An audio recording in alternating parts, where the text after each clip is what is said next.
శ్రీమాత్రే నమ. ఓం నమ శివాయ. భగవద్బాంధవులందరికీ మరి మనం ఏ కార్యక్రమం చేసినా, ఏ పూజ చేసినా మనం మొదటగా పూజించేది గణపతిని. మరి ఇతన్నే గణాలన్నింటికీ కూడా అధిపతి గణపతి. మరి ఇతన్నే విఘ్నేశ్వరుడు అని కూడా అంటారన్నమాట. విఘ్నాలన్నింటికి కూడా అధిపతి విఘ్నేశ్వరుడు.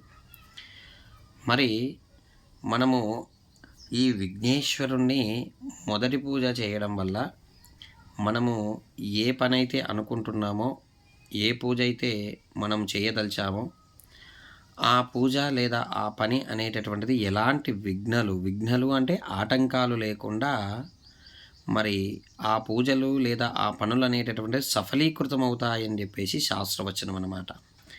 అలాంటి విఘ్నేశ్వరునికి మనం నమస్కరించేటప్పుడు చెప్పాల్సినటువంటి మంత్రం ఏంటయ్యా అంటే, ఓం తత్పురుషాయ విద్మహే వక్రతుండాయ ధీమహి తన్నో గణపతి ప్రచోదయాత్, లేదా ఓం తత్పురుషాయ విద్మహే ఏకదంతాయ ధీమహి తన్నో గణపతి ప్రచోదయాత్.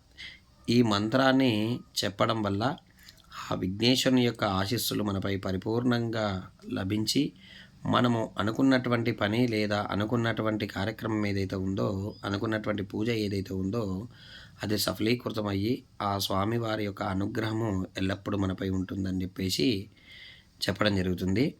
మరి మనము నిత్య పూజలో కూడా మనము గణపతిని పూజిస్తాం కాబట్టి గణపతినికి నమస్కారం చెప్పేటప్పుడు తప్పనిసరిగా ఈ యొక్క మంత్రాన్ని మనసులో స్మరించుకోవాల్సిందిగా తెలియజేస్తున్నాము. స్వస్తి.